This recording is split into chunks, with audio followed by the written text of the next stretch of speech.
All right. Maniac review. Here we go. All right, I'm all showered up, ready to go. Gonna do Maniac. I'm glad I took a nice shower. So, anyway, let's get into this. You know what? Maybe one more shower. One more shower.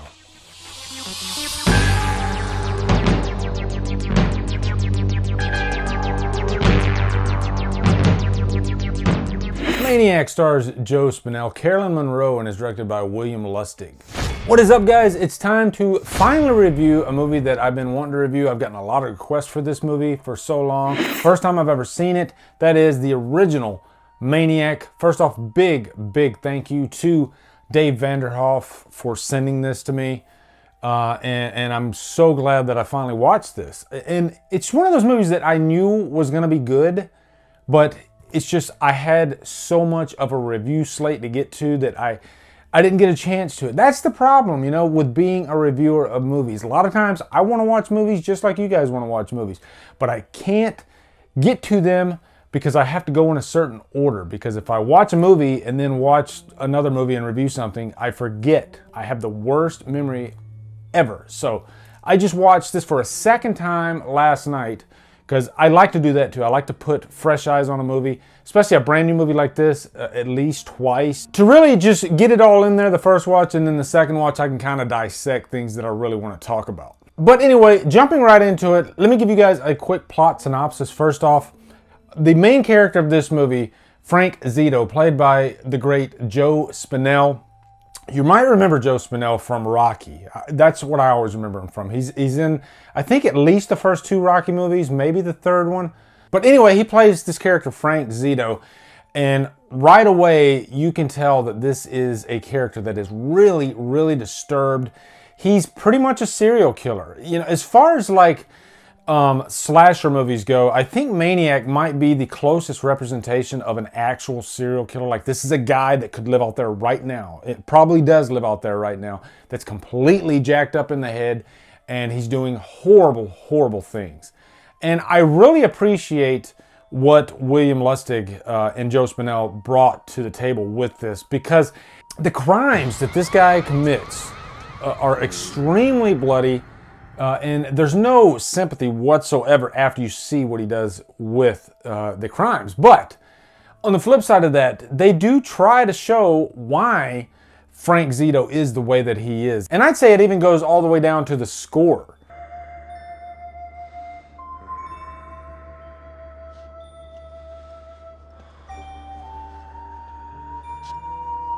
Jay Chataway, who did the score for this movie, he actually wanted to give some misleading, I guess you could call it, music that would make you kind of sympathize for the killer and the killer that does these atrocious and heinous crimes. So it's a little bit deceiving. It plays with your mindset as you're watching the movie, which I think is very effective. But this is a character that has a sickness. You know, he's constantly craving killing these women, especially these like model type women, beautiful women. That's kind of his big thing. And it does touch on his backstory, which we will get into in the review in this. You know, there's one scene really where he's talking to one of the victims, and he treats the victim like she is actually his mother.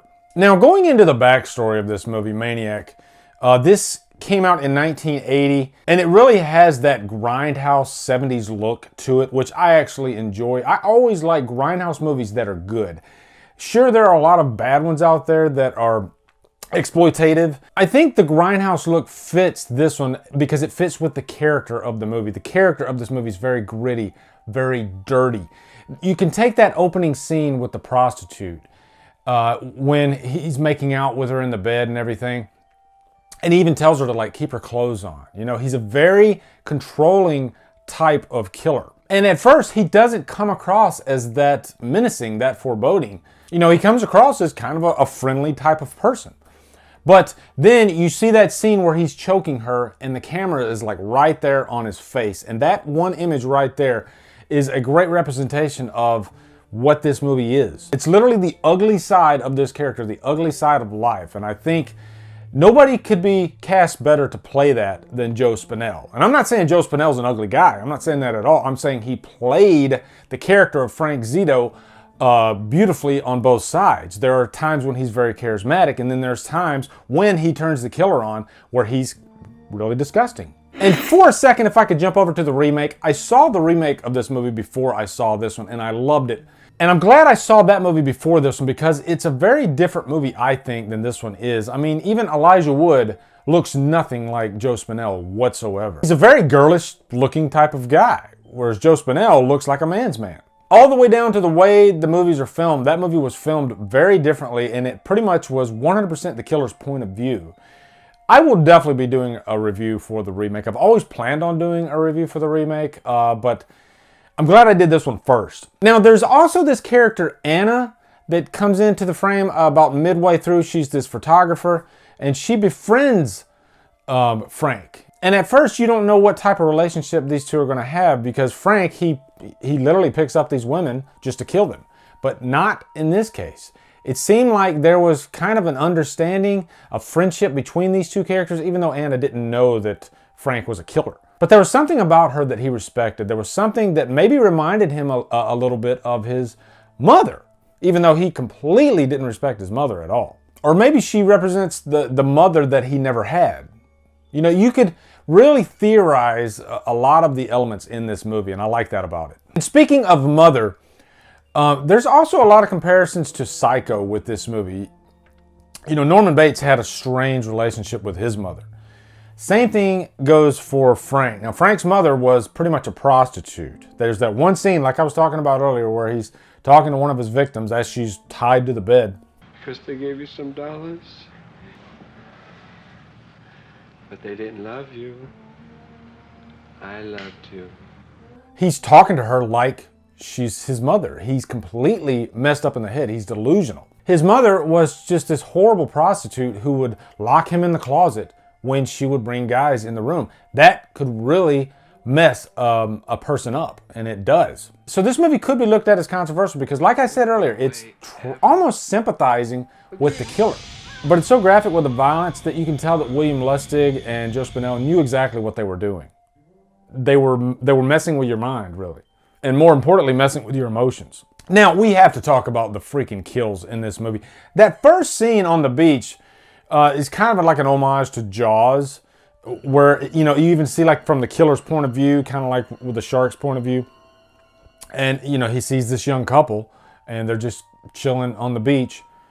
And it's a really quick, abrupt scene. You know, it gets right down to business. And really sets the tone of how violent this movie's going to be, because both these killings are really violent. And also, big props to William Lustig behind the camera on this. There's a couple of the murder scenes that I thought were handled very well. There's one where you got this woman in the bathtub, and the whole time there's a lot of tension there because you don't know when Frank's going to pop out. Once she gets in the bathtub, the camera pulls back, and then there's this great music by Jay Chataway that plays, and the music really emphasizes the character's demise. You know, before it even happens, you already know because of that music that she is toast. In a way, you could kind of compare this scene to Halloween, you know, with the camera backing up. And remember in Halloween, when the camera did that, you saw just the arm of Myers and the shoulder.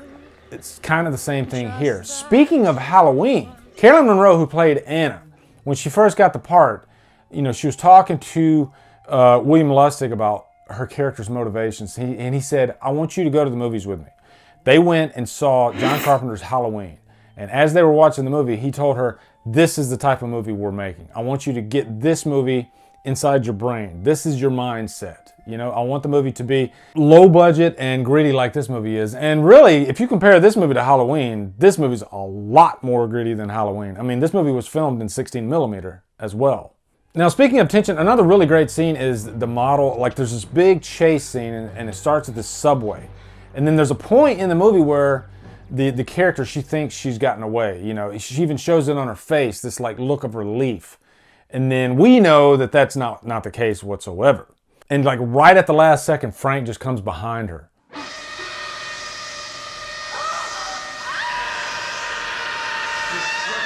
And again, huge props to Jay Chataway because his score, I think, complements this movie so much. If you take away Jay Chataway's score out of this, I think it's a lot less effective, actually. Now, one of the trademarks of this movie is the scalping.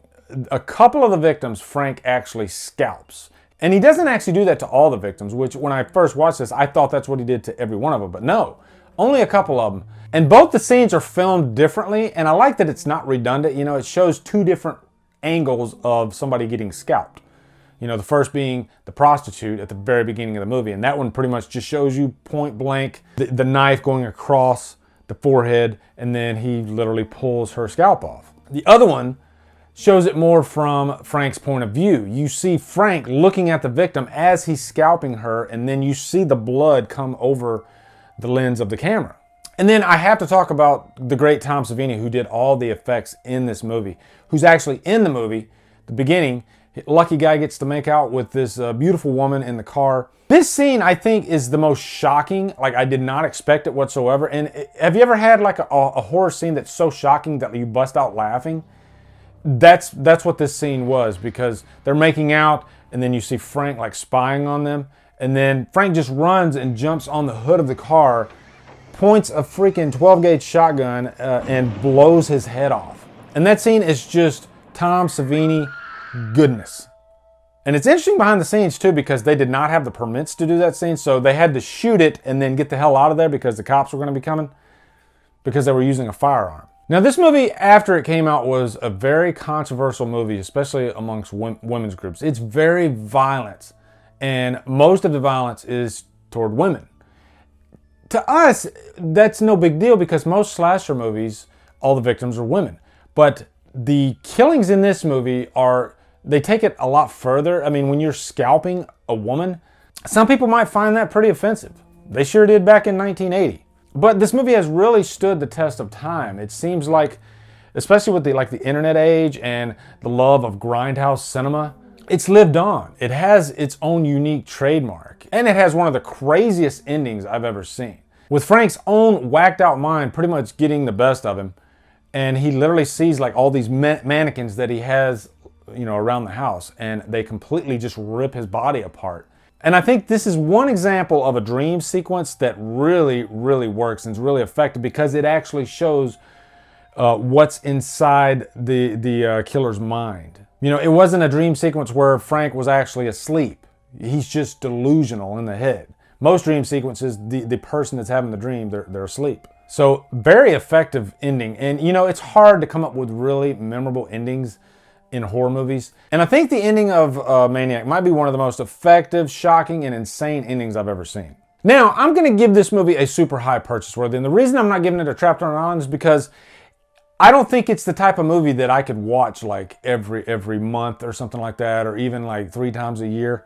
It's just not that accessible. It's very gritty and dirty, and you know, if you remember in my intro, I was just like, I need a bath. You really will need a bath after this movie. It just really shows the dark and dirty side of life, and I think that's a great thing. I mean, Wes Craven even talked about that with Last House on the Left. Sometimes we have to show that side of life, the side of life that we don't really want to see. Kind of like what we're dealing with this virus right now. We don't want to live in this kind of life, but sometimes we have to. And I'm glad that we have films like Maniac that show us that part of life, the ugly side of life. So anyway, guys, that's my review for Maniac. Like I said, look for a review for the remake coming up probably this year sometime. And everybody that's going through this coronavirus thing, just keep your head up.